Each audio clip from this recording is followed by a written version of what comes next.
ವಾಚನ, ಗಾಯನ, ಅರ್ಚನ, ನರ್ತನ, ಚಿತ್ರಣ ಈ 5 ಕಾರ್ಯಕ್ರಮಗಳನ್ನು ಅಧಿಕ ಮಾಸದಲ್ಲಿ ಸೌರವದಾಸ ಸಾಹಿತ್ಯ ವಿದ್ಯಾಲಯದ ಎಲ್ಲ ಕೇಂದ್ರಗಳಿಂದ ಆಯೋಜಿಸಲಾಗಿದೆ. ತಿರುಪೂರು ಕೇಂದ್ರದಿಂದ ಕೋಲ ಕೃಷ್ಣ, ಸಾಗರ ಶಯನ, ಕೋಲನ್ಯ ಕೋಲೆ ಎಂಬ ಗಾಯನದಿಂದ ವಾಚನ, ಗಾಯನ, ಅರ್ಚನ, ನರ್ತನ, ಚಿತ್ರಣ ಎಲ್ಲವನ್ನೂ ಇದೇ ಹಾಡಿನ ಮೂಲಕ ನಡೆಯುವುದು ವಿಶೇಷ. ಎಲ್ಲರಿಗೂ ಆ ಸೌರವದಾಸ ಸಾಹಿತ್ಯ ವಿದ್ಯಾಲಯದಿಂದ ಆದರದ ಸ್ವಾಗತ. ನಾನು ಸೌರವದಾಸ ಸಾಹಿತ್ಯ ವಿದ್ಯಾಲಯದ ದಾಸಮಾಣಿಕ್ಯ ವರ್ಗದ ವಿದ್ಯಾರ್ಥಿನಿ. ನನ್ನ ಹೆಸರು ವಿಜಯಲಕ್ಷ್ಮಿ ಪರ್ವತೀಕರ್. ಆಂಜನೇಯ ದೇವಸ್ಥಾನದಲ್ಲಿ ಪ್ರಾಣದೇವರ ಸನ್ನಿಧಾನದಲ್ಲಿ ಈ ಕಾರ್ಯಕ್ರಮ ಸಾದರಗೊಳ್ತಾ ಇದೆ. ದಾಸ ಸಾಹಿತ್ಯ ಅಭಿವೃದ್ಧಿ ಹೊಂದಲು ಪುರುಷರಂತೆ ಅನೇಕ ಸ್ತ್ರೀಯರು ತಮ್ಮ ಸೇವೆಯನ್ನು ಸಲ್ಲಿಸಿದ್ದಾರೆ. ಅವರು ದಿನದ ಜಂಜಾಟಗಳನ್ನು ಅನುಭವಿಸಿ ಸಂಸಾರದಲ್ಲಿಯೇ ಇದ್ದು ಸಂಸಾರಿಯನ್ನು ಹೇಗೆ ಭಜಿಸಬೇಕು ಎಂಬುದನ್ನು ತಿಳಿಸಿದ್ದಾರೆ. ಇಂತಹ ಅನೇಕ ಮಾತೆಯರಲ್ಲಿ ಒಬ್ಬಳಾದವಳು ಹರಪನಹಳ್ಳಿ ಭೀಮವ್ವ. ಚಿಕ್ಕ ಗ್ರಾಮದಲ್ಲಿ ಇದ್ದು ಮನೆಯವರಿಗೆ, ಊರಿನಲ್ಲಿರುವವರಿಗೆ ಉತ್ತಮ ಸಂಸ್ಕಾರ ನೀಡಿದರು. ಭೀಮೇಶ ಕೃಷ್ಣ ಅಂಕಿತದಿಂದ ಅನೇಕ ದೇವರ ನಾಮಗಳನ್ನು ರಚಿಸಿದ್ದಾರೆ. ನಾನು ಈಗ ಕೋಲ ಕೃಷ್ಣ, ಸಾಗರ ಶಯನ, ಕೋಲನ್ನ ಕೋಲೆ ಈ ಕೃತಿಯ ಅರ್ಥಾನುಸಂಧಾನವನ್ನು ಯಥಾಮತಿಯಾಗಿ ವಿವರಿಸಲು ಪ್ರಯತ್ನಿಸುತ್ತೇನೆ.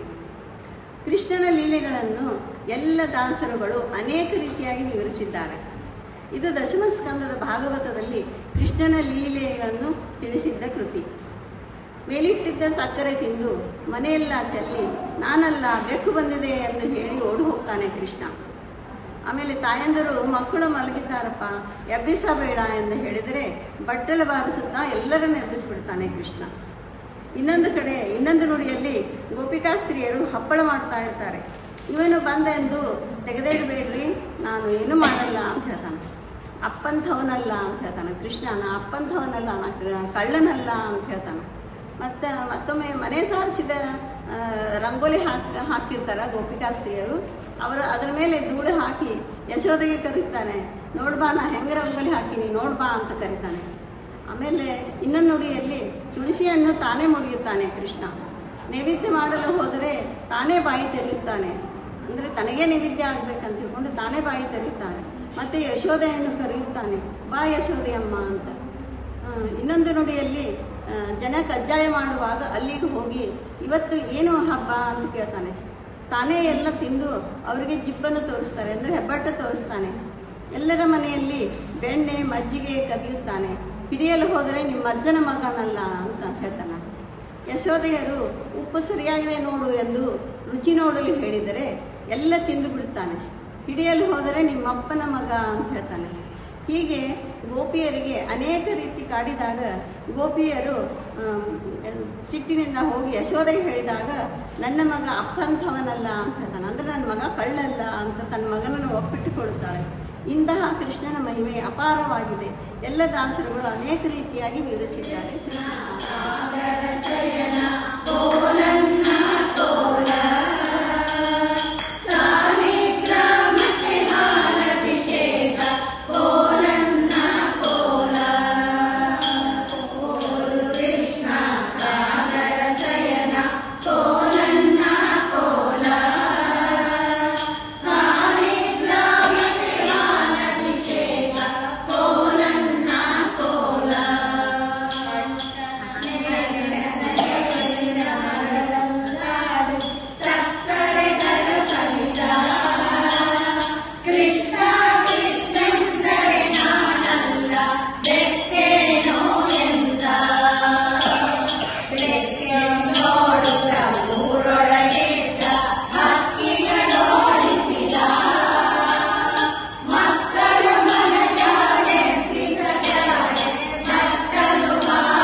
ಸೌರಭದಾಸ ಸಾಹಿತ್ಯ ವಿದ್ಯಾಲಯದ ಸಂಸ್ಥಾಪಕರಾದ ಶ್ರೀ 1008 ಸತ್ಯಾತ್ಮತೀರ್ಥ ಶ್ರೀಪಾದಂಗಳವರ ಚರಣಾರವಿಂದಕ್ಕೆ ಅನಂತ ಶಿರಸಾಷ್ಟಾಂಗ ನಮಸ್ಕಾರಗಳು.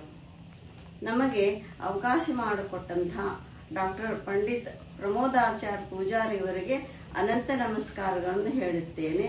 ಶ್ರೀಕೃಷ್ಣಾರ್ಪಣ ಮಸ್ತು.